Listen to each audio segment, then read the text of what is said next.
नमस्कार, स्वस्थ जीवन कार्यक्रममा तपाईँलाई स्वागत छ। नेपाल सरकार स्वास्थ्य तथा जनसङ्ख्या मन्त्रालय, राष्ट्रिय स्वास्थ्य शिक्षा सूचना तथा सञ्चार केन्द्र र नेपाल टेलिभिजन बीचको सहकार्यमा निर्माण गरिएको यो कार्यक्रम एनटिभी प्लसका साथै एनटिभी इटहरी र एनटिभी कोहलपुरबाट हेर्न सक्नुहुनेछ। नेपालको संविधानले स्वास्थ्य सम्बन्धी हकलाई नागरिकको मौलिक हकका रूपमा प्रत्याभूत गरेको छ। समृद्ध नेपाल, सुखी नेपालीको राष्ट्रिय आकाङ्क्षा पूरा गर्न आवधिक योजनाहरूमा पनि गुणस्तरीय स्वास्थ्य सेवामा जनताको पहुँच वृद्धि गर्ने लक्ष्य राखिएको छ भने आधारभूत स्वास्थ्य सेवामा राज्यको लगानी पनि वृद्धि भइरहेको छ। स्वास्थ्य सेवामा आम नागरिकको पहुँच वृद्धि गर्न भएका प्रयासहरूका साथै हरेक व्यक्तिले आफ्नो स्वस्थ जीवनका लागि अवलम्बन गर्नुपर्ने उपायहरूबारे हामीले यो कार्यक्रममा चर्चा गर्नेछौँ।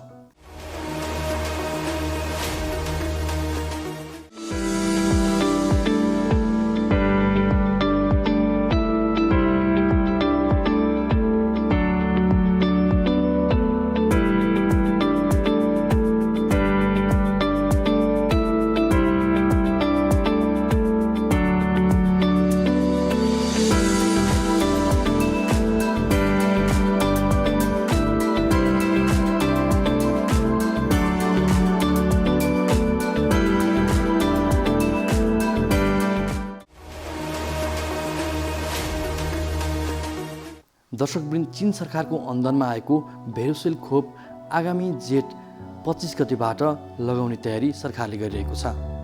60 वर्षदेखि 64 वर्ष उमेरका नागरिकहरूमा खोप लगाउने तयारी सरकारले गरेको हो।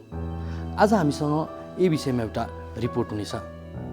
यसका साथै कालो ढुसीबाट अहिले पछिल्लो समय मृत्यु हुनेहरूको सङ्ख्या पनि बढ्दो छ। यो कालो ढुसी सङ्क्रमण खास के हो, योबाट कसरी जोगिने भन्ने विषयमा एउटा स्वास्थ्य संवाद पनि आज हामीसँग हुनेछ। यसका साथै स्वस्थ जीवनका लागि हामीले अवलम्बन गर्नुपर्ने उपायहरूबारे एकजना विज्ञको सुझाव पनि हामीसँग हुनेछ। सुरुमा यो विशेष रिपोर्ट।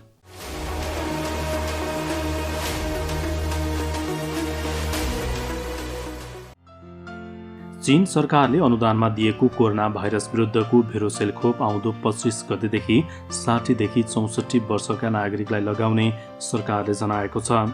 स्वास्थ्य तथा जनसङ्ख्या मन्त्रालयका अनुसार अनुदानमा आएको खोप आउँदो 25 गतेदेखि अभियानका रूपमा लगाउन सुरु गरिनेछ। नागरिकले खोप लगाउन जाँदा सरकारी कागजात वा वडा कार्यालयले दिएको सिफारिस लैजानुपर्नेछ। राष्ट्रपति विद्यादेवी भण्डारीको आग्रहमा सिनियर राष्ट्रपति सी जिनपिङले अनुदानमा खोप दिने घोषणा गर्नुभएको थियो। सरकारले चिनिया खोप भेरोसेल 7 वटै प्रदेशमा पठाउन सुरु गरिसकेको छ। स्वास्थ्य सेवा विभागका अनुसार मङ्गलबार प्राप्त भएको उक्त भेरोसेल खोप 60 देखि 64 वर्ष उमेर समूहका व्यक्तिहरूलाई दिइनेछ। सातै प्रदेशमा गरी यो उमेर समूहका करिब 8,55,000 जना रहेको मन्त्रालयले जनाएको छ। पहिलो चरणमा आएको खोपले सबैलाई पुर्याउन सम्भव नभएकोले प्रदेश स्थित स्वास्थ्य निर्देशनालयलाई दोस्रो डोजको सुनिश्चितता गरी पुगे जतिलाई खोप लगाउन सक्ने गरी खोप पठाउन लागि हो। केन्द्रबाट प्रदेश आपूर्ति केन्द्रमा पठाइनेछ र केन्द्रले प्रदेश स्वास्थ्य निर्देशनालयसँग मिलेर खोप अभियान सञ्चालन गर्नेछ। मन्त्रालयका अनुसार भेरोसेल खोप लगाउन जाँदा नागरिकता वा उमेर खोल्ने कुनै पनि सरकारी कागजात वा वडा कार्यालयले दिएको सिफारिस लैजानु पर्नेछ। स्वास्थ्य मन्त्रालयको तथ्याङ्क अनुसार 60 देखि 64 वर्ष उमेर समूहका प्रदेश नम्बर 1 मा 1,40,000, प्रदेश नम्बर 2 मा 1,78,000, बागमती प्रदेशमा 1,83,000, गण्डकीमा 71,000, लुम्बिनीमा 1,45,000 र कर्णाली प्रदेशमा 52,000, सुदूरपश्चिम प्रदेशमा 84,000 जना छन्। मन्त्रालयका अनुसार मुलुकमा 2 मात्रा खोप लगाएकाहरू 2.2% अर्थात् 6,84,939 जना रहेका छन्। त्यस्तै 21,13,080 जनाले 1 मात्रा खोप लगाएका छन्। नेपालमा 18 वर्ष माथिकाको सङ्ख्या करिब 1,68,00,000 रहेको अनुमान छ। कोभिड सङ्क्रमणको सम्भावित तेस्रो लहरबाट जोगिन त्यसअघि नै 60 देखि 70% नागरिकलाई खोप लगाउनु पर्ने विज्ञहरूले बताएका छन्। सरकारले कोरोना भाइरस विरुद्धको खोप व्यवस्थापनको लागि 26 अर्ब 75 करोड रुपियाँ बजेट विनियोजन समेत गरेको छ।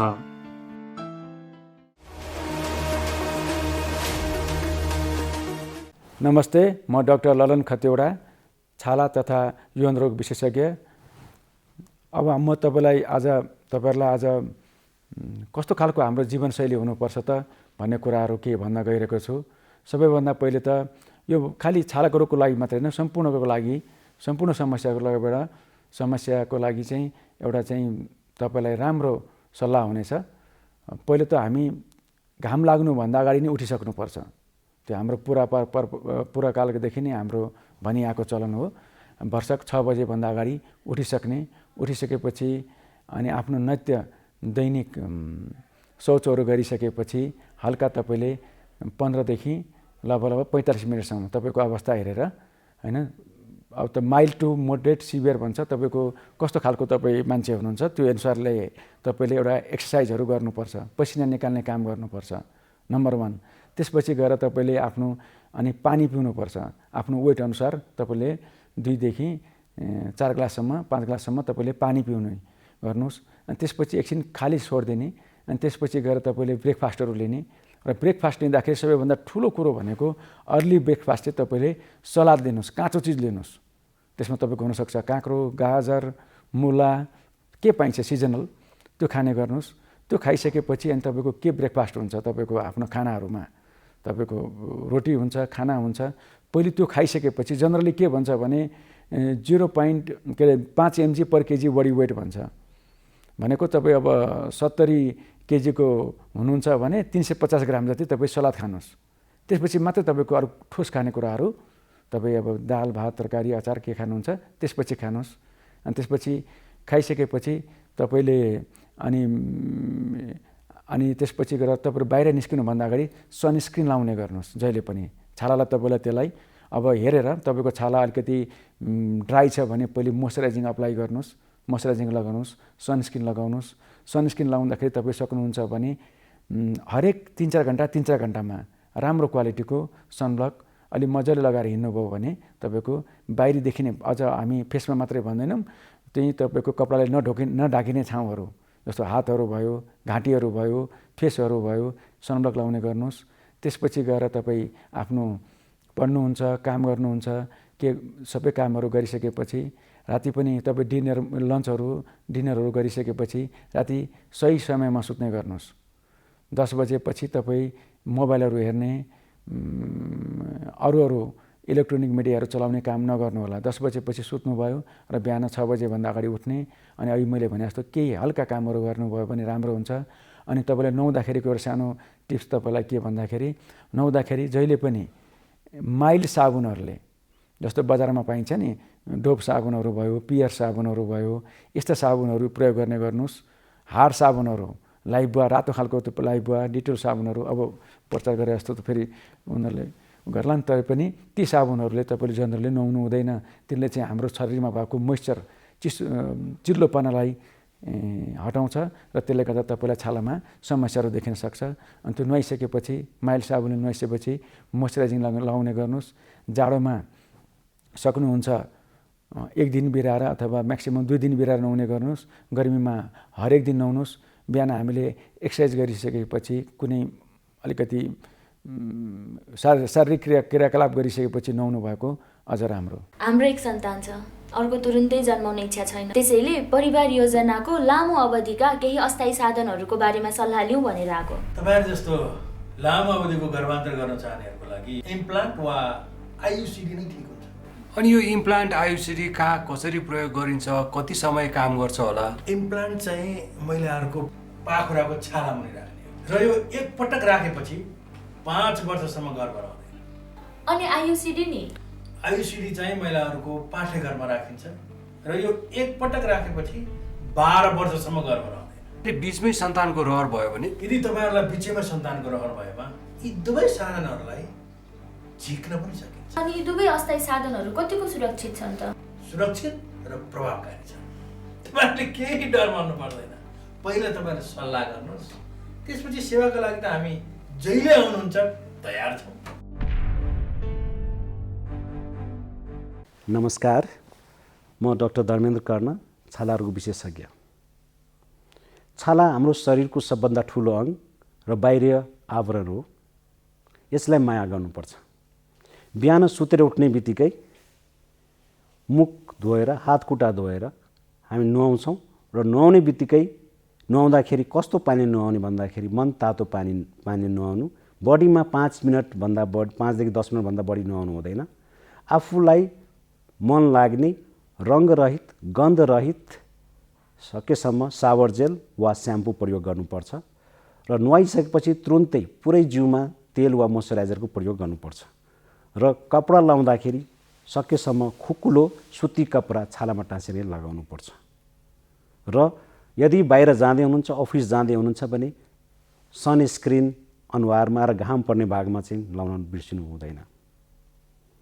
र खानपिनको कुरा गर्दाखेरि सकेसम्म हामीले घरमै पकाएको हरियो परियो हेल्दी डाइट्स खानु पर्यो। त्यसमा चाहिँ यो ब्यालेन्स डाइट जुन हामी भन्छौँ त्यसमा चाहिँ कार्बोहाइड्रेट, प्रोटिन, फ्याट र भिटामिन्सहरू चाहिँ नर्मल अवस्थामा भएको हुनु पर्यो। र दिनचर्याको कुरा गर्दाखेरि एक्सर्साइज अति आवश्यक हुन्छ, जसमा हामी के भन्छौँ भन्दाखेरि आफ्नो हाइट र वेट अनुसारको खाना चाहिँ खानु पर्यो।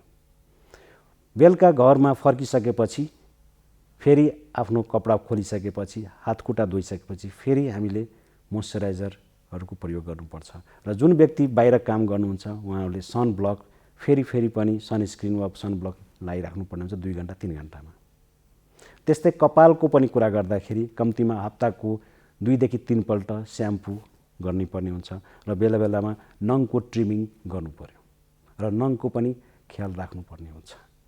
यसरी गर्दाखेरि हाम्रो छाला, कपाल, नङलाई हामी सुरक्षित राख्न सक्छौँ र आफ्नो पर्सनालिटी व्यक्तित्वको पहिचानमा चाहिँ परिवर्तन ल्याउन सक्छौँ।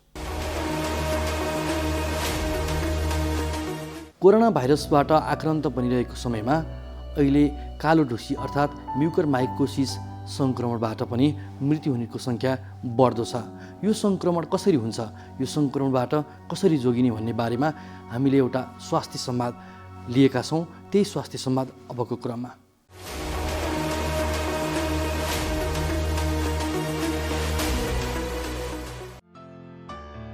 कोरोना भाइरस महामारीले आक्रान्त बनाइरहेको बेला अर्को रोगको सङ्क्रमण देखिएको छ। कालो ढुसीबाट हुने म्युकरमाइकोसिस नामक सङ्क्रमणबाट केहीको मृत्यु भएको छ। कोभिड-19 भएका बिरामीमा आँखा, नाक र अनुहार बिगार्ने कालो ढुसी सङ्क्रमण अहिले कतिपय मानिसमा पुष्टि भएको छ। यो सङ्क्रमण बिरलै देखिन्छ, तर सङ्क्रमण गम्भीर भए प्राणघातक हुन सक्ने भएकोले समयमा नै ध्यान पुर्याउन विशेषज्ञहरूले आग्रह गरेका छन्। कोभिडबाट निको भइसकेकाहरूमा यो सङ्क्रमण पुष्टि भएको छ। रोग प्रतिरोध क्षमता कमजोर भएका र लामो समय औषधि सेवन गरेका व्यक्तिमा यसले सङ्क्रमण गर्दछ। रोग प्रतिरोधात्मक क्षमता कम भएका व्यक्तिमा अचानक नाक दुख्ने, नाकबाट सिङ्गान बग्ने, आँखा दुख्ने, आँखा सुनिने हुन सक्छ। कालो ढुसीबाट हुने म्युकरमाइकोसिस के हो, नेपालमा यसको उपचार गर्न सम्भव छ कि छैन, कालो ढुसीका लक्षण र रोकथामका उपायहरूबारे हामीले नाक कान घाँटी रोग विशेषज्ञ डाक्टर अरुण केसीसँग संवाद गरेका छौँ। हजुर, म्युकरमाइकोसिस भने चाहिँ एक किसिमको चाहिँ अपर्चुनिस्टिक फङ्गल इन्फेक्सन हामी भन्छौँ, जसलाई अब साधारण भाषा बुझ्ने हिसाबले चाहिँ अवसरवादी ढुसीको सङ्क्रमण भन्छौँ होइन। यो चाहिँ म्युकरमाइकोसिस भने कस्तो हो भने चाहिँ यो नयाँ रोग चाहिँ होइन, जुन अब हामीले चाहिँ कोभिड-19सँग जुन हामी कोरिलेट गरेर अब यो नयाँ रोग आएर नयाँ आक्रान्त आएको छ, यो चाहिँ पहिलेदेखि नै भइरहने रोग हो। कस्तो खालको मान्छेलाई हुन्थ्यो भने जसको चाहिँ रोग प्रतिरोधात्मक शक्ति क्षमता चाहिँ कम भएको मान्छे, जस्तै डायबिटिज सुगर भएको बिरामी होइन, अनि वा सुगरबाट कम्प्लिकेसन भएको जस्तै डायबिटिक किटोएसिडोसिस भएको बिरामीहरू, अनि जस्तै इम्युनोकम्प्रोमाइज स्टेटहरू भएको बिरामीहरू होइन। त्यसपछि विभिन्न अब अर्गान ट्रान्सप्लान्ट गरेका बिरामीहरू, अनि त्यसपछि हजुरको विभिन्न यो रगतका क्यान्सरहरूको बिरामीहरूलाई उन्नी गरेर गर्दथ्यो। तर अब यो अलि हालसालै चाहिँ अब यो कोभिड-19ले पनि एउटा यो चाहिँ रिस्क फ्याक्टर हो भन्ने चाहिँ भएको छ। कोभिड-19 भइरहेको बिरामी वा भएको 2 देखि 4 हप्ता र कहिले 60 दिनसम्म पनि हुनसक्ने भन्ने कुरा चाहिँ आएको छ होइन। तर यो आफैमा नयाँ रोग चाहिँ होइन। डाक्टर साहब, यो कालो ढुसीको सङ्क्रमण चाहिँ के कारण र कसरी हुन्छ? खास यो चाहिँ कस्तो छ भने कोभिड लागेको बिरामीलाई मात्रै हुने त होइन, पहिला हामीले बुझ्नु पर्यो। अर्को चाहिँ कोभिड लागेको बिरामीलाई किन हुन्छ भनेर चाहिँ एक्ज्याक्ट कज चाहिँ हामी सबैलाई थाहा छैन तर हाइपोथेसिस के कारणले गर्दा हुनसक्छ भन्दाखेरि चाहिँ हजुरको अब हामीले कोभिड हुँदाखेरि चाहिँ अब कोभिड आफैमा चाहिँ भाइरल इन्फेक्सन चाहिँ अब अलिकति रोग प्रतिरोधात्मक शक्ति क्षमता चाहिँ कम गराउने भन्ने हिसाबले हामी बुझ्छौँ त्यसपछि अब हामी कोभिड हुँदाखेरि विभिन्न खालको औषधिहरू सेवन गर्छौँ कुनै जानेर कुनै अनजानेर होइन अब कति अब एन्टिबायोटिकहरूको एकदमै मिसयुज गर्छौँ होइन अझै इम्पोर्टेन्ट त अझै स्टेरोइड भन्ने एउटा औषधि छ त्यसको एकदमै मिसयुज हुन्छ स्टेरोइड आफैमा चाहिँ एकदमै कडा औषधि हो कडा कस्तो सेन्स भने यसले चाहिँ तपाईँको रोगसँग लड्ने शक्ति कम गराउँछ प्लस यसले सुगरको पनि एकदम बढाउँछ अब जस्तै सुगर भएको बिरामी कोभिड भएको बिरामीलाई यो औषध चलाउँदा एकदमै अनकन्ट्रोल सुगर हुन्छ त्यसले गर्दाखेरि पनि भएको हुनसक्छ भन्ने चाहिँ एउटा हाइपोथेसिस छ होइन एक्ज्याक्ट कज किन कोभिडमा चाहिँ यो म्युकोरमाइकोसिस वा यो ब्ल्याक फङ्गस आइरहेको छ भनेर चाहिँ एक्ज्याक्ट कज चाहिँ अझै पनि हामीलाई थाहा पाउन अझै धेरै रिसर्चहरू गर्न बाँकी छ यसको चाहिँ कस्ता प्रकारका मानिसहरूलाई चाहिँ यसले एकदमै धेरै असर गर्ने गरेको पाइन्छ त यस्तो छ अब हजुरको यो फङ्गस चाहिँ कस्तो छ भने यो जुन हाम्रो जुन राइजोपस भन्ने फङ्गस हो यो चाहिँ हाम्रो वातावरणमादेखि लिएर धुलोमा होइन यो ओसिलो ठाउँहरूमा चाहिँ र कसै हेल्दी मान्छेको पनि नाकमा पनि भेट्न सकिन्छ यो म्युकर चाहिँ यो फङ्गस चाहिँ होइन अब कस्तो हुन्छ भने यो फङ्गसको स्पोर जब हाम्रो नाकमा छिर्छ अनि जब कुनै पनि मान्छेको रोग प्रतिरोधात्मक क्षमता कम हुन्छ अनि त्यसपछि यो अपर्चुनिटी इन्फेक्सन भनेर चाहिँ जस्तै हाम्रो रोगसँग लड्ने शक्ति कम हुने बित्तिकै यो माथि आउँछ अनि त्यसपछि चाहिँ विभिन्न हाम्रो अर्ग्यानमा इन्फेक्सन हुन थाल्छ जस्तै नाकमा हुनसक्छ होइन नाकबाट चाहिँ हजुरको अब फैलिएर कहिले आँखामा जान सक्छ हजुर कहिलेकाहीँ ब्रेनमा हाम्रो दिमागमा पनि जान सक्छ होइन जस्तै यसले चाहिँ अरू अङ्ग जस्तै फोक्सोमा होइन र तपाईँको पेटहरूमा इन्टेस्टाइनमा र कहिलेकाहीँ छालामा पनि यसले चाहिँ असर गर्न सक्छ होइन अब यसलाई ब्ल्याक फङ्गस यो आफैमा फङ्गस कलर ब्ल्याक चाहिँ होइन तर यसको यसले जुन रोग जुन निम्त्याउँछ नि त्यसले चाहिँ कस्तो छ भने हाम्रो शरीरमा भएको रक्त सञ्चालन चाहिँ बन्द गर्छ बन्द गर्ने बित्तिकै कस्तो हुन्छ भने त्यो रक्त सञ्चालन बन्द हुने बित्तिकै कालो हुन्छ त्यो कालो हुने हुनाले चाहिँ यसलाई चाहिँ ब्ल्याक फङ्गस भन्छ होइन र यो चाहिँ हाम्रो चाहिँ मैले भने अघि पनि यो हाम्रो वातावरण जताततै छ फङ्गस चाहिँ यो चाहिँ यो कुनै नयाँ ठाउँ नयाँ चिजबाट आएको चाहिँ होइन पहिलेदेखि नै यो हामी यहाँ जताततै फङ्गस चाहिँ छन् चाहिँ जब हाम्रो शरीरसँग रोगसँग लड्ने शक्ति क्षमता कम हुन्छ अनि यो चाहिँ मात्रै इन्फेक्सन हुन्छ डाक्टर साहब यो कस्तो वातावरणमा चाहिँ धेरै मात्रामा रहन्छ त यो चाहिँ हजुरले एकदम राम्रो प्रश्न सोध्नुभयो यो चाहिँ विशेष गरी चाहिँ यो धुलो भएको चिजहरूमा धुलो भएको ठाउँमा होइन जस्तै कुनै सामानहरू लामो समयसम्म प्रयोग नभएर धुलो जम्मा हुन्छ नि हो त्यस्तोमा र ओसिलो ठाउँहरूमा क्या अलिकति ड्याम्प एरियामा चाहिँ यो चाहिँ अलिक लामो समयसम्म बस्छ र यसले चाहिँ यस्तो ठाउँमा जहाँ चाहिँ फङ्गसको हुने चान्सेस चाहिँ अलिक बढी हुन्छ यो यसको सङ्क्रमण हुने सम्भावना चाहिँ बढी हुन्छ यस्तो ठाउँमा चाहिँ हाम्रो टर्मिनोलोजी चाहिँ राइनो अर्बाइटो सेरेब्रल म्युकोरमाइकोसिस भन्छ त्यो भनेको नाक आँखा र दिमाग होइन यसमा चाहिँ बढी देखिएको छ तर यसो भन्दाखेरिमा चाहिँ कुनै फाटाफुटा फोक्सोमा पनि भएको हामीले सुनेका छौँ होइन तर विशेष गरी चाहिँ नाकमा र नाकबाट फैलिएर आँखामा र ब्रेनमा गएको चाहिँ धेरै जस्तो चाहिँ भेटिया छ अहिले चाहिँ यो कोरोना भाइरसमा हाम्रो नेपालमा त होइन विशेष गरी इन्डियामा चाहिँ यो तीनटा अङ्गहरूमा धेरै भएको भेटिया छ अहिले डाक्टर साहब यो कालो ढुसीको सङ्क्रमण भएपछि सुरुवाती अवस्थामा कस्ता लक्षण देखिन्छन् र जटिल हुँदै गएपछि कस्ता लक्षण देखिन्छन् हजुरले एकदम राम्रो प्रश्न सोध्नुभयो यो अब तपाईँको सुरुवातमा अलिकति लक्षण फरक हुन्छ र अलि पछि अलि एडभान्स स्टेजमा अलिक लक्षण फरक हुन्छ सुरुमा आउँदाखेरि चाहिँ कस्तो हुन्छ भने अब बिरामीहरूलाई जो चाहिँ अब कोभिड-19 भएका हुन् वा कोभिड-19 भएको 2-4 हप्तापछि होइन कुनै बिरामीलाई चाहिँ अब नाक बन्द भयो होइन वा नाकबाट चाहिँ अब सिगान बाक्लो सिगान जस्तो वा कहिले रगत मिसेर आयो भने होइन र वा अब नाकको स्मेल जान थाल्यो वा हाम्रो यो अनुहारमा दुख्न थाल्यो होइन फेसियल पेन भन्छौँ हामी र कहिलेकाहीँ चाहिँ यो छुँदा पनि थाहा नहुने क्या अलिक कम थाहा हुने जस्तो भयो भने स्किनदेखि आँखाको तल भागमा स्किनमा चाहिँ फेसमा चाहिँ छुन कम भएको जस्तो भयो भने चाहिँ अब अलिकति हामीले चाहिँ एकदमै हाई इन्डेक्स सस्पिसन गर्नुपर्छ एकदमै यो हो कि भनेर चाहिँ सोच्नुपर्छ होइन तर अब त्यो यस्तो अवस्थामा आयो भने चाहिँ अलिकति चाँडै अवस्थामा आयो भने चाहिँ उपचार पद्धति पनि फरक हुन्छ र आउटकम पनि राम्रो हुन्छ होइन लेट स्टेज भनेर चाहिँ कस्तो छ भने अब योबाट अझै माथि गएपछि कस्तो भयो भने फैलिएपछि जस्तै नाकबाट आँखातिर फैल्यो भने चाहिँ अब आँखा सुन्ने होइन, आँखा अगाडि आएको जस्तो हुने र वा एउटाको दुईवटा देखिने, डिप्लोपिया भन्छ हामी, दुईवटा देखिने वा ब्लरिङ अफ भिजन भनेको धमिलो देख्ने र हुँदा आँखै नदेख्ने सम्म हुनसक्छ होइन। त्यस्तै अब तपाईँको दिमागमा फैल्यो भने चाहिँ अब अलिक बेसुरी हुने होइन, एकदमै धेरै टाउको दुख्ने, बेसुरी हुने, अनि त्यसपछि हजुरको अब प्यारालाइसिस हुनेसम्म हुन्छ होइन।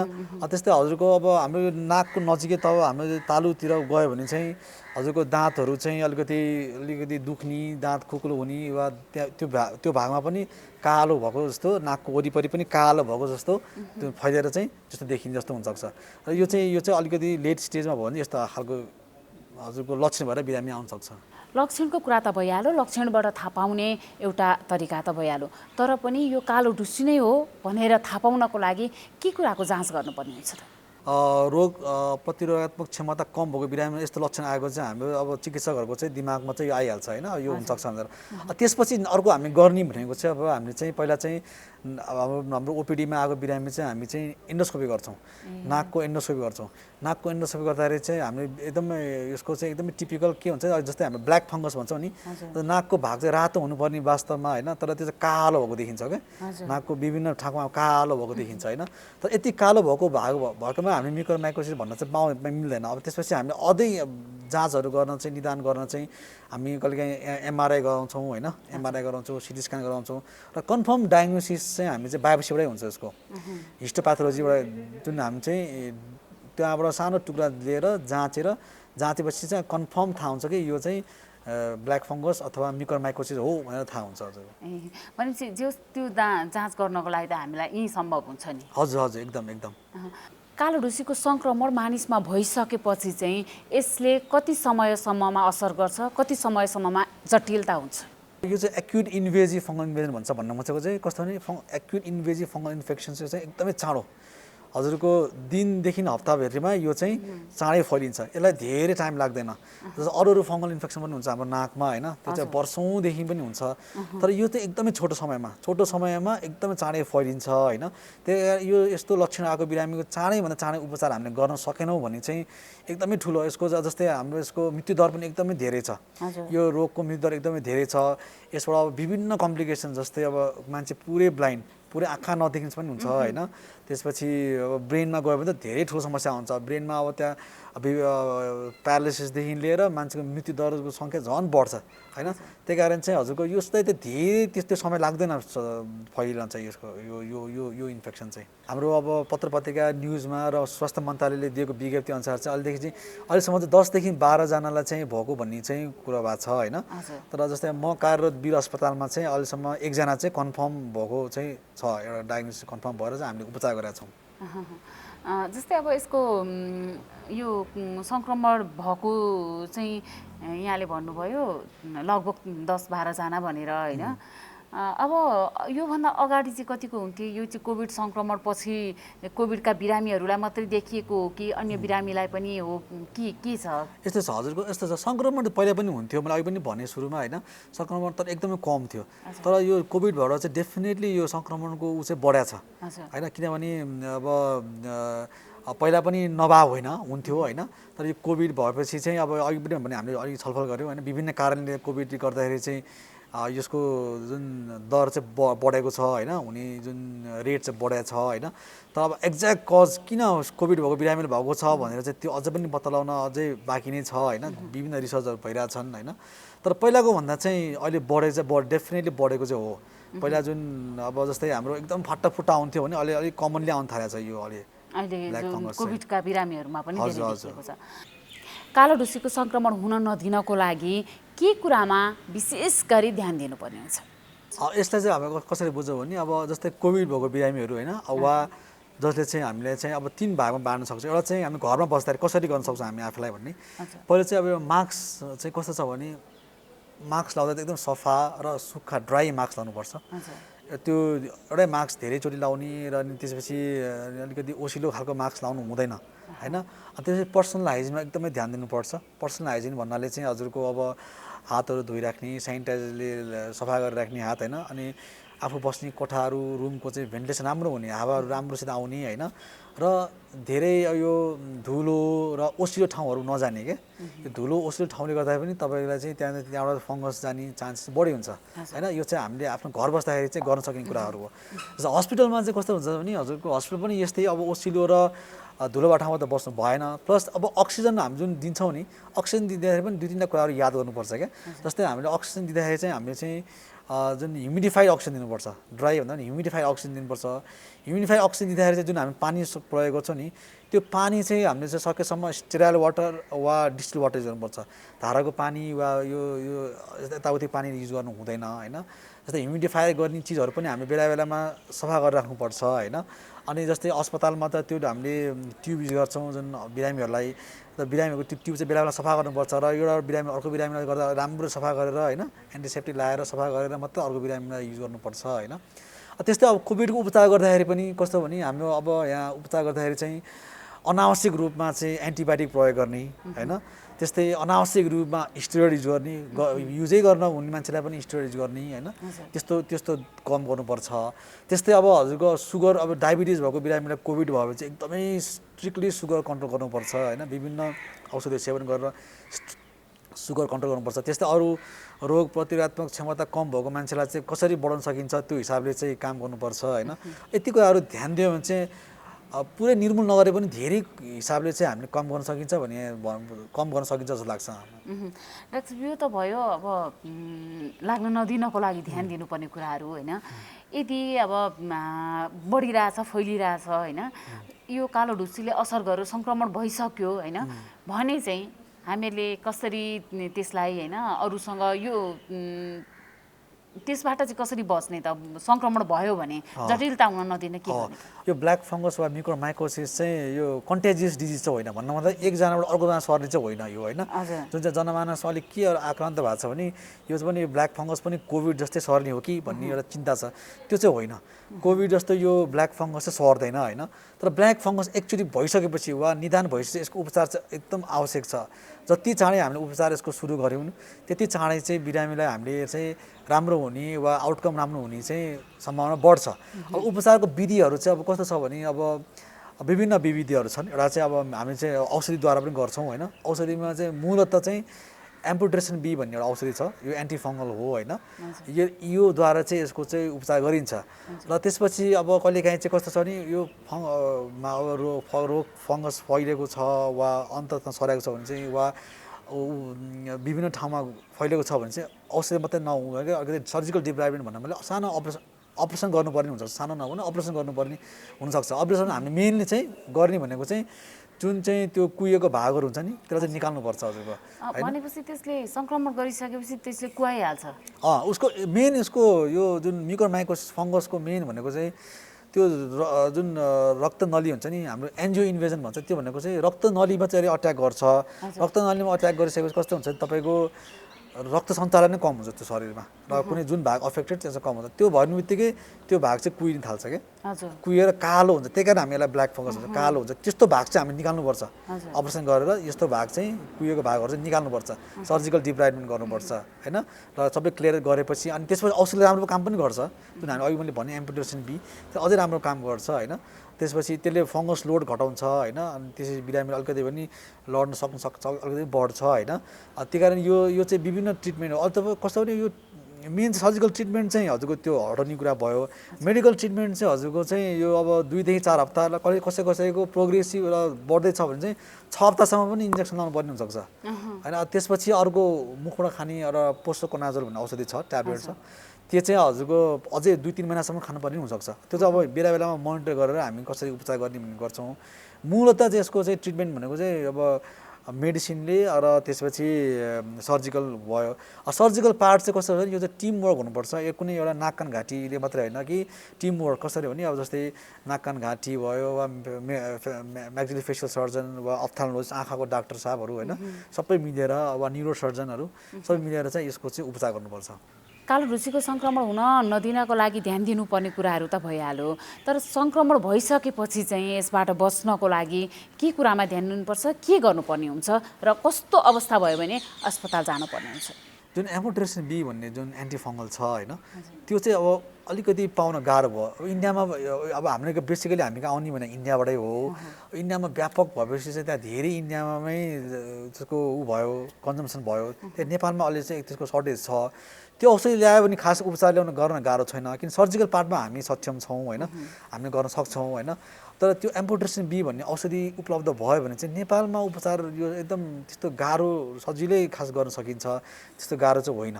मेन चाहिँ यो औषधि उपलब्ध सरकारले चाहिँ यसमा सोच्नु पऱ्यो, यसको एकदम उपलब्ध गराइदिनु पऱ्यो क्या औषधि चाहिँ। यो औषधि चाहिँ कतिको महँगो छ?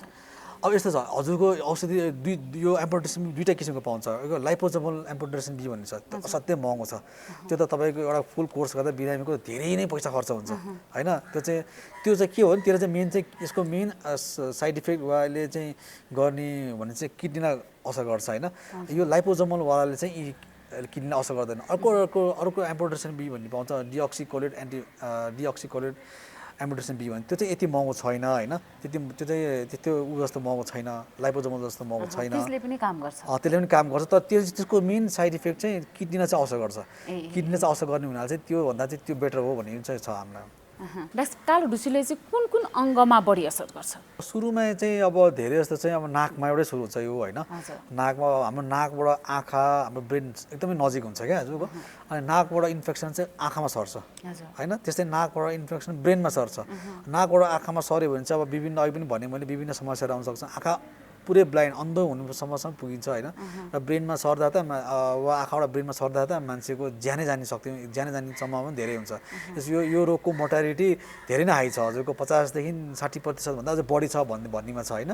त्यही कारण मान्छेको ज्यानै जानेसम्म यसको ऊ छ। त्यही यो ज्यानै जाने हुनाले चाहिँ यसको उपचार चाहिँ एकदमै समयमा गर्नु चाहिँ एकदम अति आवश्यक छ क्या। चाँडोभन्दा चाँडो निदान गरेर चाहिँ र उपचार गर्ने र उपचार चाहिँ सुरु गरिहाल्नु पर्ने छ। त बेसिकली तपाईँले भने जस्तै सुरुमा चाहिँ अङ्ग चाहिँ अब हाम्रो नाकबाटै सुरु हुन्छ होइन। नाकमा हाम्रो जुन अघि पनि भने फङ्गसको स्पोर जान्छ, त्यहाँ गएपछि अब हाम्रो रोगसँग लड्ने शक्ति कम हुँदाखेरि चाहिँ यो एकदम मौलाउँछ होइन। सङ्क्रमण बढ्छ नाकबाट, विभिन्न अङ्गमा चाहिँ यसरी जान्छ। जस्तै अब नाकको सुरुवाती अवस्थामै थाहा पायो, नाकमै अपरेसन गरियो भने अरू अङ्गमा सर्न पाएन। यस्तो छ, अब यस्तो छ हजुरको सुरुमै डेफिनेटली अब सुरुमै निदान गरेर म्युकोमाइकोसिस भनेर उपचार गऱ्यो भने त त्यो त अब एकदम राम्रो भयो होइन। तर डेफिनेटली अब अपरेसन पनि तुरुन्तै गर्ने त होइन, हामी हेरेर अब गर्नुपर्छ अपरेसन पनि होइन। अब हामी अघि पनि भने मैले पहिला हामी इन्डोस्कोपी राखेर हेर्छौँ, एमआरआई गरेर हेर्छौँ होइन, कति रोग फैलिएको छ, कतिसम्म बिरामी रेस्पोन्स गरिरहेछ त्यो हेरेर चाहिँ। त यसको फर्स्ट ट्रिटमेन्ट चाहिँ हामीले सुरु चाहिँ यो मेडिकल ट्रिटमेन्ट चाहिँ सुरु गरिहाल्नुपर्छ। यसको उपचारपछि यसका जटिलताहरू चाहिँ के हुन सक्छन् त? मृत्युदर एकदमै हाई छ यसको होइन, नम्बर 1। नम्बर 2 च्यालेन्जिङ भनेर चाहिँ अब औषधिको साइड इफेक्ट पनि हो क्या। यो औषधि साइड इफेक्ट हुन्छ, कसै पनि भने मैले किडनीलाई एकदमै असर गर्छ यसले होइन। किडनी फेल गराउनुदेखि लिएर विभिन्न समस्या ल्याउन सक्छ होइन। तर अब यो 2-3टा कुराहरू हामीले जस्तै अब उपचार भइसकेपछि पछि फेरि अब हुने भन्ने चाहिँ हुँदैन होइन। तर यसको उपचार विधि चाहिँ यही नै हो। र मेन चाहिँ हामीले भनिहाल्यो नि अब मोर्टालिटी हाई छ, एकदमै मृत्युदर हाई छ। तर त्यो हुँदाहुँदै पनि उपचार समयमा भयो र सही तरिकाले भयो भने चाहिँ यसको राम्रै हुन्छ। भनेपछि सुरुवाती अवस्थामा जतिखेर चाहिँ यी लक्षणहरू धेरै विशेष गरी ध्यान दिनु पर्यो। लक्षणहरूको आधारमा चाहिँ यो चाहिँ कालो ढुसी हो है भन्ने भयो भने चाहिँ एकदम छिटो उपचारको लागि डेफिनेटली हजुरको सुरु अवस्थामै हामीले उपचार गर्नु र लेट स्टेजमा उपचार गर्नु त धेरै नै फरक, आउटकममा धेरै फरक पर्छ। बिरामी बाँच्ने नबाँच्नेमा धेरै फरक पर्छ। सुरुमा आउँदाखेरिको अवस्था र पछि गर्दा त फरक परिहाल्छ। जस्तै यो बाट बस्नको लागि मानिसहरूले होइन के कुरामा चाहिँ एकदमै ख्याल गर्नुपर्ने भयो त? अब लागेपछि पनि, लाग्नुभन्दा अगाडि पनि होइन, यसलाई खानपान कस्तो खालको हुनुपर्छ होइन, अनि कस्तो खालको वातावरणमा चाहिँ बस्नुपर्ने हुन्छ? यो फङ्गस चाहिँ हाम्रो वरिपरि यो वातावरणमा जताततै छ होइन। अब कसरी हामीले कसरी बस्ने भने अघि पनि हामीले छलफल गऱ्यौँ। मेन कुरा चाहिँ अब यो मास्क जुन हामी प्रयोग गर्छौँ नि, यो मास्क चाहिँ एकदम सफा र सुक्खा ड्राई हुनुपर्छ क्या। अनि त्यसपछि एउटै मास्क चाहिँ पटक धेरै लामोसम्म युज गर्ने र ओसिलो मास्क चाहिँ चलाउनु भएन। अर्को चाहिँ अघि पनि मैले भने हजुरको भेन्टिलेसन एकदम इम्पोर्टेन्ट छ। राम्रो कोठामा राम्रो हावा आउने होइन, भेन्टिलेसन हुने, राम्रो हावा जाने, यताउति आउने ठाउँमा चाहिँ बस्नुपर्छ होइन। अनि धेरै धुलो भएको ठाउँमा होइन र ओसिलो वातावरण जानु भएन क्या सकेसम्म अहिले चाहिँ। त्यो चाहिँ एकदमै इम्पोर्टेन्ट छ होइन। हामीले चाहिँ अब मेन चाहिँ यही नै हो हामीले गर्न सक्ने भनेको अनि हातहरू बेला बेला एकदमै धुने होइन साबुन पानीले हात धुने वा सेनिटाइजरले हात सफा गर्ने होइन यो चाहिँ मेन यसका हामीले प्रिभेन्टिभ मेजर्स भन्छौँ यो नै हो गर्न सक्ने अहिले हाम्रो मान्छेहरूले चाहिँ होइन डाक्टर साहब जस्तै अब वीर अस्पतालमा पनि कालो ढुसीकै भएको सङ्क्रमण भएको बिरामीलाई उपचार गरियो नि त्यो नयाँ बिरामी होइन उहाँलाई चाहिँ कस्तो कस्तो समस्याहरू देखिएको थियो त उहाँ चाहिँ अब यङ पेसेन्ट हुनुहुन्थ्यो होइन 31 वर्षको मात्रै होइन अनि उहाँलाई चाहिँ कोभिड डायग्नोसिस भएको थियो होइन अनि कोभिड डायग्नोसिस भएको हजुरको खास समस्या त पहिलेदेखि थियो होला सायद होइन डायग्नोसिस भएको त 3-4 दिनमा उहाँको सबभन्दा पहिला सिम्टम के भयो भने उहाँले आँखा देख्न छोड्नुभयो यो आँखै देख्न छोड्नुभयो क्या पहिला एउटा आँखा पुरै देख्न छोड्नुभयो र अर्को आँखा चाहिँ अलिकति कम भयो देख्नलाई होइन त्यहाँबाट चाहिँ अनि हामी सबैलाई मतलब शङ्का भयो कि यो चाहिँ म्युकरमाइकोसिस हो कि भनेर होइन अनि त्यसपछि त्यसको उहाँको एमआरआई गरेर हेर्दा त अब नि विभिन्न ठाउँमा फैलिएको रहेछ उहाँको चाहिँ होइन अब नाकमा इन्फेक्सन फैलिएको रहेछ आँखामा फैलिएको रहेछ होइन अनि त्यही कारण त्यसपछि हामीले उहाँको हाम्रो डाक्टर त्रिदीप पन्त हाम्रो उहाँको टिमले चाहिँ अपरेसन गर्नुभयो उहाँको होइन अनि त्यसपछि भएको सबै तपाईँको जुन ढुसीहरू छ मतलब त्यो जुन त्यो कुहिएको भागहरू निकालेका छ होइन निकालेका छौँ होइन अन्त त्यसपछि अब आज हामीले उहाँको पट्टी पनि निकालेका छौँ होइन अब कस्तो रेस्पोन्स गर्छ त्यो अनुसार हामी उपचार अगाडि बढाउँछौँ होइन मेन उहाँको चाहिँ सिम्टम भनेको चाहिँ अहिले चाहिँ आँखा भिजन लस क्या भिजन लस सुरुमै आँखाकै एकदम चाँडै उहाँको त एकदम चाँडै भिजन लस भयो उहाँ चाहिँ पहिलादेखि डायबिटिज पेसेन्टहरू हुनुहुँदो रहेछ होइन सुगरको पेसेन्ट हुनुहुँदो रहेछ अनि सुगर पेसेन्ट फेरि कोभिड पनि भयो अब हिसाबले चाहिँ उहाँ चाहिँ एक्टिभ कोभिड हुँदाहुँदै उहाँलाई चाहिँ यस्तो भयो अब कति चाहिँ कोभिड भएको 2-4 हप्तापछि पनि हुन्छ होइन अब 60 दिनसम्म हुन्छ तर उहाँ चाहिँ कोभिड हुँदाहुँदै उहाँलाई चाहिँ यो सङ्क्रमण भयो भनेपछि उहाँलाई सुरुवाती अवस्थामा त्यस्तो सामान्य लक्षणहरू देखिएन एकैचोटि कसै कस्तो हुन्छ भने एकदमै ऱ्यापिडली प्रोग्रेसिभ हुन्छ क्या एकदमै हजुरको अब कति कुरा अब राम्रो बिरामी भन्न पनि सकेका हुँदैन होइन र इभन चिकित्सकहरूले पनि त्यति राम्रोसित ध्यान दिन सकेका हुँदैन होइन त्यो कहिले एकदमै ऱ्यापिड हुन्छ हजुरको हामीले भने जस्तै यो एकपछि अर्को नभइकन एकैचोटि आँखामा जान पनि सक्छ क्या यसरी तर उजान चाहिँ नाकैबाट जाने हो इन्फेक्सन चाहिँ होइन सुरुमा चाहिँ तर एकदमै चाँडै एकदमै ऱ्यापिडमा अघि पनि भने यसमा धेरै टाइमै लाग्दैन क्या 2-4 दिनमै एकदम चाँडै फैलिन्छ क्या यो त यहाँले भन्नुभयो ब्लाइन्ड हुन्छ भनेर होइन त्यो ज्योति चाहिँ पुनः फर्किन्छ कि फर्किँदैन त्यो एकदम फर्किँदैन भने नि हुन्छ एकदम न्यून छ त्यो त त्यो ज्योति एकचोटि गएपछि चाहिँ फर्किने चान्सेस एकदमै कम छैन न्यू नै हो त्यो फर्किँदैन त्यो ज्योति चाहिँ हामीले मेन अपरेसन गरेको चाहिँ उहाँको ज्यान जोगाउनलाई त्यो अझै माथि ब्रेनमा फैलिएर फेरि अझै अरू ठुलो कम्प्लिकेसन आउँछ भनेर चाहिँ त्यो हाम्रो मेन एम चाहिँ अझै उहाँको जीवन रक्षा त सबभन्दा ठुलो कुरो हो त्यसको लागि चाहिँ हामीले अपरेसन गरेको ज्योति फर्काउनु भन्दा पनि जीवन रक्षाको लागि चाहिँ हामीले अपरेसन गरेको भनेपछि उहाँको ब्रेनसम्म पुगिसकेको छैन ब्रेनमा छोइसकेको थियो होइन तर माथि चाहिँ पुगिसकेको थियो जो छुन थालिसकेको थियो ब्रेनलाई चाहिँ अलिकति छिटै समयमा थाहा भयो अस्पतालै भएको कारणले गर्दा हजुर म त्यो पनि भन्न सकिन्छ अब किनभने अस्पताल आएपछि होइन अब उहाँलाई हामीले हेरिरहेको थियौँ र उहाँको चाहिँ मेन चाहिँ उहाँ कोभिड वार्डमा उहाँलाई भर्ना गरेर राखेको थियो होइन कोभिड वार्डमा भर्ना गरेर अचानक उहाँको आँखा नदेखेपछि चाहिँ यहाँ विभिन्न कुराहरू समस्या भयो अनि त्यसपछि जाँचहरू गर्दाखेरि चाहिँ यो देखियो भनेपछि अहिलेसम्म एकजना मात्रै हुनुहुन्छ हजुर हजुर हजुर अस्पतालमा अहिलेसम्म वीर अस्पतालमा चाहिँ एकजना हो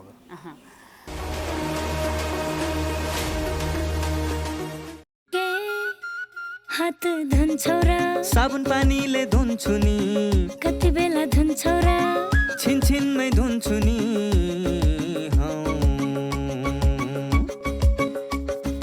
घरमा पस्दा अफिस पस्दा सधैँ धुन्छु हात कोरोनालाई यसै गरी भगाइदिन्छु म त घरमा पस्दा अफिस पस्दा सधैँ धुन्छु हात कोरोनालाई यसै गरी भगाइदिन्छु म त भान्सा छिर्नु अगाडि खाना खानु अगाडि जहाँ त्यही छोएपछि हातले छोपी खोकेपछि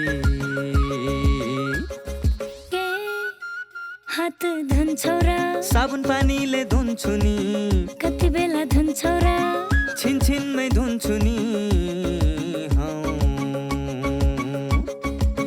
कोरोनाबाट बच्ने 3 उपायहरू व्यक्ति बीच 2 मिटर टाढा बस्ने घरबाट बाहिर निस्कँदा मास्क लगाउने र बेला बेलामा साबुन पानीले मिच्ची 20 सेकेन्डसम्म हात धुने कोरोनाबाट आफू पनि बचाउँ र अरूलाई पनि बचाउँ। नमस्कार, म डाक्टर रञ्जना कर्मचारी।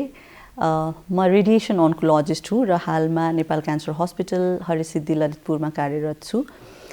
आज यो जीवनशैलीमा हाम्रो जीवन कसरी राम्रो बनाउने भनेर जुन भन्नुभएको छ, त्यसमा चाहिँ भन्नुपर्दाखेरि चाहिँ अब हामीले चाहिँ सकेसम्म चाहिँ अलिकति दिनको सुरुवातले नै हाम्रो होल डेलाई रिप्रेजेन्ट गर्छ होइन।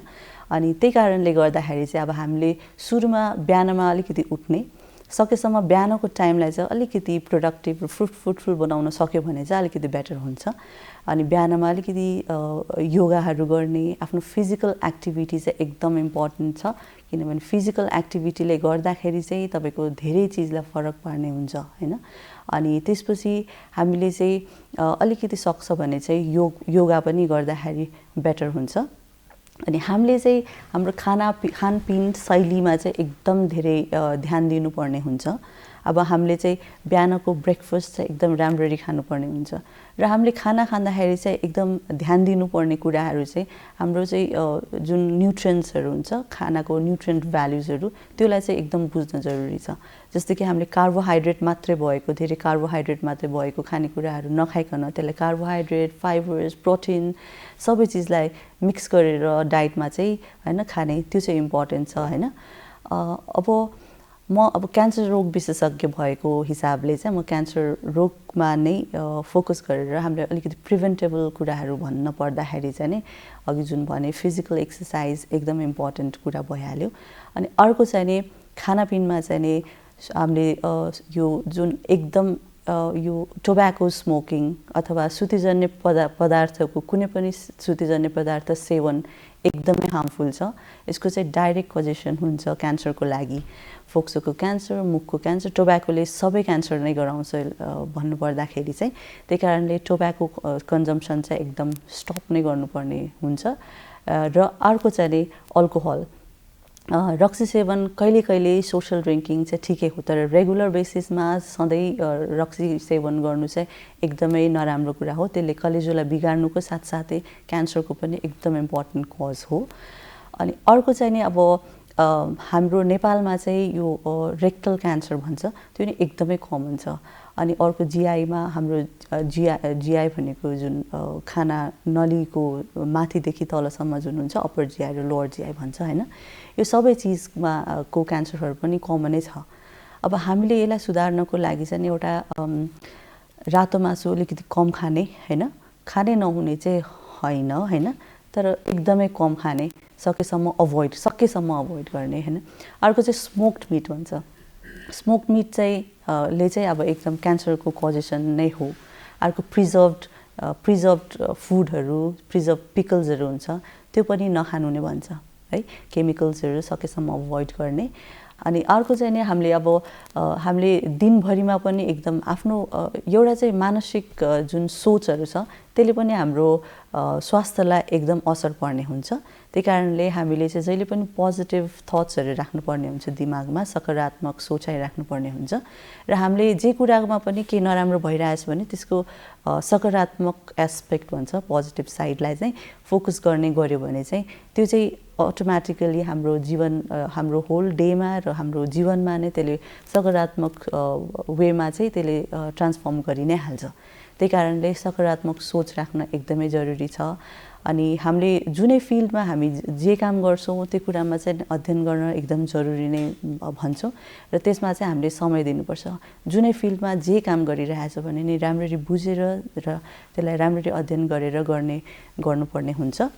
र हामीले आफ्नो मात्र नभइकन अर्काको बारेमा पनि सोच्ने र अलिकति हामीले सबैलाई माया गर्ने, सबैप्रति सहानुभूति गर्ने, यो सबै ह्याबिट गरिराख्यो भने चाहिँ यसले चाहिँ तपाईँलाई आफ्नो जीवनमा पनि अरूलाई खुसी दिन थाल्नुभयो भने चाहिँ आफ्नो जीवनमा पनि खुसी हुने हुन्छ र त्यसले पनि आफ्नो तपाईँको जीवनशैलीमा एकदम ठुलो इम्प्याक्ट गर्ने हुन्छ। त्यही कारणले यो सबै कुराहरू चाहिँ एकदम इम्पोर्टेन्ट छ। र अर्को एकदम इम्पोर्टेन्ट दिनभरिमा बिर्सिन नहुने चाहिँ नि आफू चाहिँ एकदम अनुशासित हुनुपर्ने हुन्छ। यो चाहिँ कहिले पनि बिर्सिनु हुँदैन।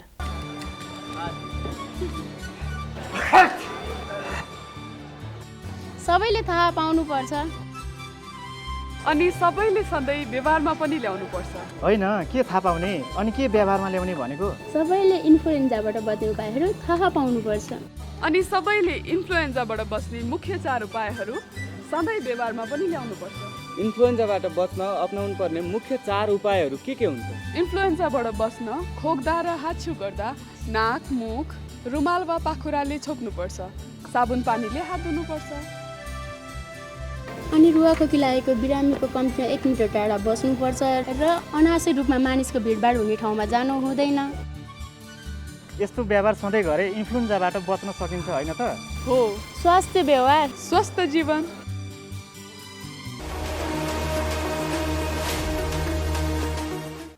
दर्शकवृन्द, कार्यक्रममा यहाँलाई पुनः स्वागत छ। हाम्रो जीवनशैली कसरी स्वस्थ बनाउने, हामीले दैनिक रूपमा हाम्रो जीवनशैलीमा अपनाउनु पर्ने क्रियाकलापहरू के हुन् भन्ने बारेमा हामीले एकजना विज्ञसँग सुझाव लिएका छौँ। सोही सुझाव अबको क्रममा।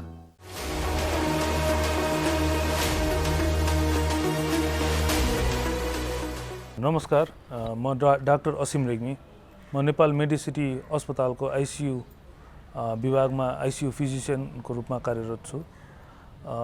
अब अहिले हामी यो कोभिडको यस्तो महामारीसित जुधिरहेका छौँ। यस्तो अवस्थामा हामीले एकदमै जान्नुपर्ने बुझ्नुपर्ने कुराहरू भनेको मास्क लगाउने, सामाजिक दूरी कायम गर्ने, सेनिटाइजर प्रयोग गर्ने, यी कुराहरू त भइहाले। अब कोभिड सङ्क्रमित बिमारीहरूसित कोही कन्ट्याक्टमा आउनुभएको छ भने उहाँहरूले आफ्नै स्वविवेकले सेल्फ आइसोलेट गरेर बस्दिनु होला र केही सिम्टमहरू देखिएमा आफूलाई नजिकको अस्पतालमा गएर टेस्ट गराइदिनु होला। पोजिटिभ आएको खण्डमा घरमा सुरक्षित रूपमा होम आइसोलेसनमा बस्दिनु होला र होम आइसोलेसनमा बस्दाखेरि अलिकति ध्यान दिनुपर्ने कुराहरू भनेको श्वास प्रश्वासमा गाह्रो भएमा, निरन्तर ज्वरो आइराखेमा वा अक्सिजनको लेभल मोनिटर गर्दाखेरि 90 भन्दा कम भएमा, त्यस्तो अवस्थामा चाहिँ नेग्लेक्ट गरेर घरमै अक्सिजन लिएर, घरमै एन्टिबायोटिक लिएर, घरमै स्टेरोइड लिएर घरमा त्यसरी नबसिदिनु होला। त्यस्तो भयो भने चाहिँ छिटोभन्दा छिटो नजिकको स्वास्थ्य संस्थानमा इमर्जेन्सीमा गएर डाक्टरको एडभाइस सिक गर्नु होला भन्ने एउटा अनुरोध गर्न चाहन्छु। अब कोभिडको बिमारीहरूलाई हुनसक्ने जटिलता भनेको सबभन्दा बढी हुने भनेको श्वास प्रश्वासमा समस्या हो। खोकी लाग्ने, स्वाँ हुने, थोरै मुभमेन्ट गर्दाखेरि पनि स्याँ हुने, मैले अघि भनिहालेँ अक्सिजनको मात्रा घटेर जाने, यस्तो हुन थाल्यो भने चाहिँ निमोनिया हुन थाल्यो, लामो सास लिँदा छाती दुख्ने, खोक्दाखेरि छाती दुख्ने, त्यस्तो भयो भने चाहिँ आफूलाई निमोनिया हुन थाल्यो भनेर बुझ्न जरुरी छ। र यस्तो अवस्थामा चाहिँ घरमा बसेर उपचार गर्दाखेरि चाहिँ हामीले झन् बढी जटिल समस्या निम्त्याउँछौँ। त्यस्तो अवस्थामा चाहिँ अनिवार्य रूपमा अस्पताल गएर डाक्टरको एडभाइस लिने, छातीको एक्सरे गरी हेर्ने निमोनिया छ कि छैन भनेर, डाक्टरले एडभाइस गरेमा छातीको सिटी स्क्यान गरी हेर्ने र डाक्टरकै एडभाइसमा के औषधि प्रयोग गर्ने त भनेर उहाँहरूकै एडभाइसमा त्यो औषधि प्रयोग गर्ने, त्यो गर्नु होला। दिदी, मास्टर मास्क छ, दिनु न 3टा। भाइ एउटा कुरा भनौँ? भन न दिदी। थाहा छ, सही तरिकाले मास्क लगाए मात्रै कोरोनाबाट बस्न सकिन्छ नि। लगाउने त हो, अब लाउन पनि सही र गलत तरिका हुन्छ र दिदी। सही तरिका हुन्छ नि भाइ। पहिला साबुन पानीले हात धुने, मास्क सफा छ छैन हेर्ने, मास्क पाल परेको छ कि छैन हेर्ने, फेरि 3 पत्र भएको मास्क मात्रै लगाउने हो। अनि यो मास्कमा 3 पत्र छ त? छ नि, ल हेर्नुस् त। मास्क लगाउँदा यसको डोरीमा मात्र छुनुपर्छ, नाक, मुख, चिउनोमा टमक्क मिल्नुपर्छ। अनि अर्को कुरा, मास्क लगाइसकेपछि घरिघरि छुनु हुँदैन नि हातले। अनि यो फेरि प्रयोग गर्न मिल्छ र? कपडाको मास्क त धोएर लगाउँदा नि मिलिहाल्छ नि। हो, यसै गरी लगाउने हो नि मास्क। घरबाट बाहिर निस्किँदा अनिवार्य मास्क लगाऊ। कोरोनाबाट आफू पनि बचौँ र अरूलाई पनि बचाऊ। स्वास्थ्य तथा जनसङ्ख्या मन्त्रालय र एन्सेलद्वारा जनहितमा जारी।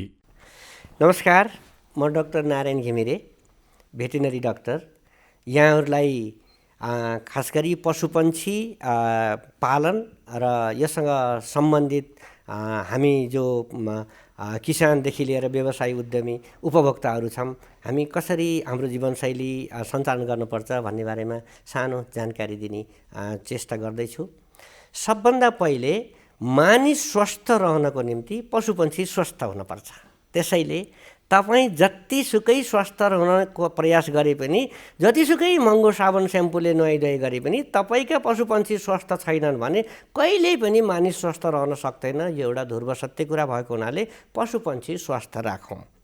उदाहरणको लागि तपाईँले पालेको कुकुरलाई यदि तपाईँले रेबिजको सुई दिनु भएन भने तपाईँ जतिसुकै रहे पनि त्यसलाई बाहिर स्याल कुकुरले टोक्छ र त्यो कुनै दिन बौलायो भने त्यसबाट तपाईँलाई रेबिज सर्न सक्छ। त्यसको सट्टा त्यसलाई सामान्य वर्ष दिनमा रेबिजको सुई दिनुहोस् त, त्यो कुकुर कहिल्यै बौलाउँदैन, त्यसले जतिसुकै टोके पनि तपाईँ चाहिँ रोगी हुनुहुँदैन। त्यस्तै थुप्रै पशुपन्छीबाट मानिसमा रोग व्याधिहरू सर्छन्। सामान्य जुकाका कुरा गरौँ, केटाकेटीलाई जुका सर्छन् भने तिनी पशुपन्छीलाई जुकाको औषधि नियमित रूपमा खुवाउने गर्नुहोस्। तपाईँ आफू बिरामी भएर हस्पिटल जानु पर्दैन, तपाईँ हाम्रो बालबच्चा बिरामी भएर हस्पिटल जाने कुरा धेरै कम हुन्छ। पशुपन्छी निरोगी भयो भने त्यहाँबाट यता सर्ने रोग व्याधि सर्दैन। थुप्रै पशुपन्छीमा लाग्ने रोगहरू खोप गरेर निको पार्न सकिन्छ, एउटा पाटो। यसरी त्यस्तै पशुपन्छीहरू स्वस्थ उत्पादन गर्नलाई उनलाई चाहिने आहारा, उनको बस्ने ठाउँ, उनलाई पोषण, यी यावत कुरामा ख्याल गऱ्यौँ भनेदेखि उनी निरोगी रहन्छन् र उनबाट उत्पादन हुने दुध, फुल, मासु जस्ता कुराहरू स्वस्थ रहन्छन्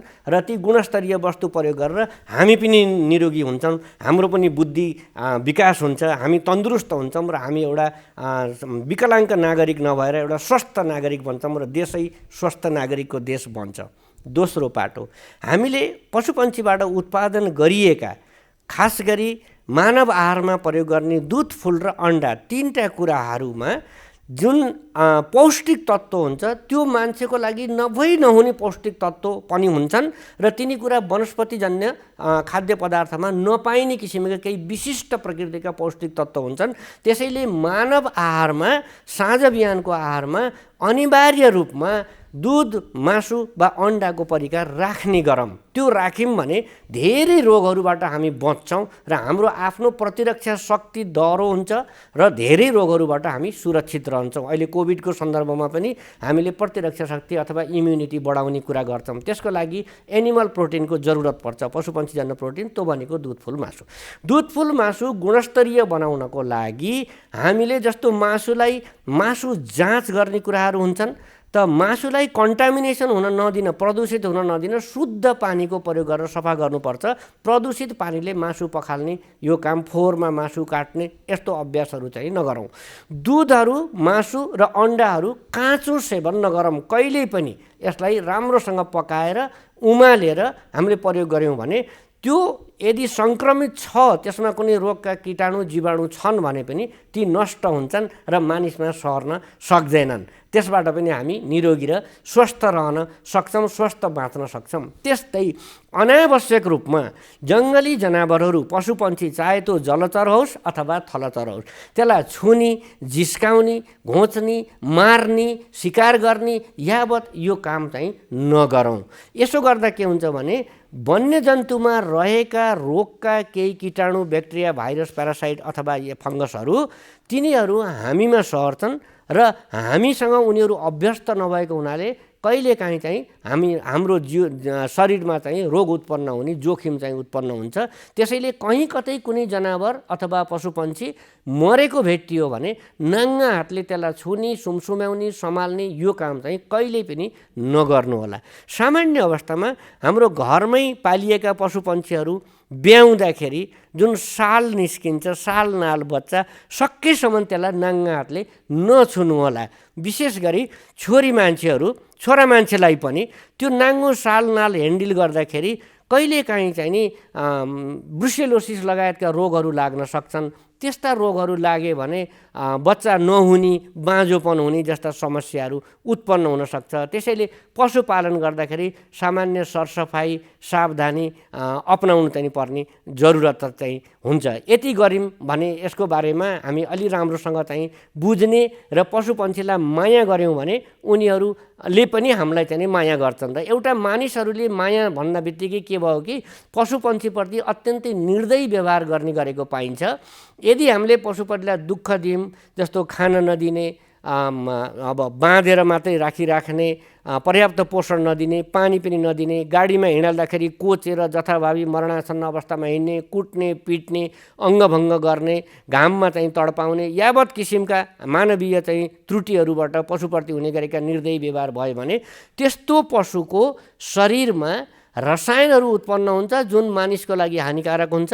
त्यस्तो पशुको शरीरमा स्वाभाविक रूपमा भएका जीवाणु विषाणुहरू चाहिँ घातक विषाणु अथवा रोग गर्नेको रूपमा विकास हुन्छन् र तिनीबाट फेरि मान्छेको शरीरमा सङ्क्रमण भएर नभएको रोग पनि उत्पन्न हुन थाल्छ। त्यसैले तपाईँ हामीले पशुप्रति यदि दुर्व्यवहार गऱ्यौँ भने त्यो दुर्व्यवहार पहिला पाप भनिन्थ्यो, अहिले रोगको रूपमा उत्पन्न हुन्छ र फेरि मान्छेलाई नै चुनौतीको रूपमा खडा हुन्छ। त्यसैले पशुपन्छीलाई माया गरौँ, सभ्य बनाऊँ र एउटा सभ्यताको परिचय हामीले दिन सक्यौँ भने पशुपन्छीबाट हामीलाई धेरै सहयोग र फाइदा हुन्छ, हामी स्वस्थ बन्न सक्छौँ। होइन ए दुर्गा, तिमीहरूको बिहा भएको त 3 वर्ष भइसक्यो, बच्चा जन्माउने त कुरै छैन बा। अब उहाँ भर्खर जागिर लाग्नु भएको, फेरि त्यति राम्रो कमाइ पनि छैन, अहिले नै बच्चा जन्माएर कसरी हुर्काउने? तपाईँले जस्तै वर्षेनी जन्माउनु राम्रो हो त? मैले तपाईँलाई पहिले भनेको थिएँ नि परिवार नियोजनको साधन अपनाउनु भनेर, तर मान्नु भएन। खै मैले त उहाँलाई भनेको नि, वास्तै गर्नुहुन्न। मैले त दिदी 5 वर्ष काम गर्ने पाखुरामा इम्प्लान्ट लगाएको छु नि। अर्को आयुसिटी भन्ने पनि हुन्छ, त्यसले एकपटक लगाएपछि 12 वर्षसम्म गर्भ रोक्छ, फेरि बिचमा सन्तानको इच्छा भए निकाल्न पनि मिल्छ। सजिलोको लागि त पिल सकी खाएको भए नि भइहाल्थ्यो नि। त्यही त, अनि 3 महिने सुई पनि छ, नभए दाइले गर्न गरेको भए पनि त हुन्थ्यो। ए परिवार नियोजनको त धेरै साधनहरू रहेछ नि है। अब त म पनि सीमानसँगै स्वास्थ्य चौकीमा गएर परिवार नियोजनको साधन रोजेर प्रयोग गर्छु। सही भन्नुभयो लक्ष्मी दिदीले। जन्मान्तर र इच्छा अनुसार सन्तान जन्माउन अनि सुखी परिवारको लागि परिवार नियोजनको साधन अपनाउनुहोस्। स्वास्थ्य सम्बन्धी महत्त्वपूर्ण नम्बरहरू। स्वास्थ्य सम्बन्धी कुनै पनि जानकारी र सहयोगका लागि स्वास्थ्य तथा जनसङ्ख्या मन्त्रालयका हटलाइन नम्बरहरू 1115 र 1133 वा मोबाइल नम्बर 985112 55839। एम्बुलेन्स सेवाको लागि 102 र 112।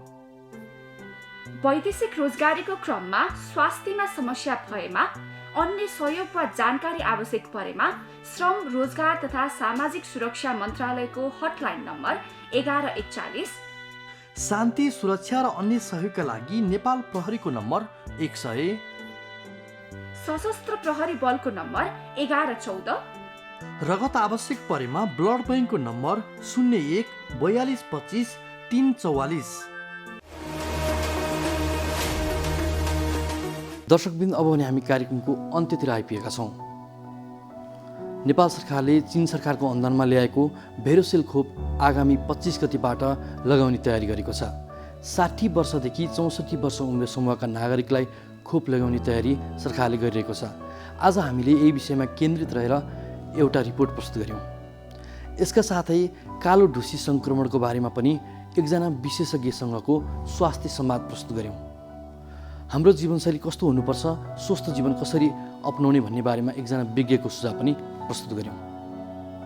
तपाईँले यो कार्यक्रम नेपाल टेलिभिजनको वेबसाइट www.nepaltvonline.com तथा नेपाल टेलिभिजनको मोबाइल एप, फेसबुक, युट्युब जस्ता सामाजिक सञ्जालमा पनि हेर्न सक्नुहुनेछ। तपाईँका स्वास्थ्य सम्बन्धी कुनै जिज्ञासा छन् भने हामीलाई सम्पर्क पनि गर्न सक्नुहुनेछ।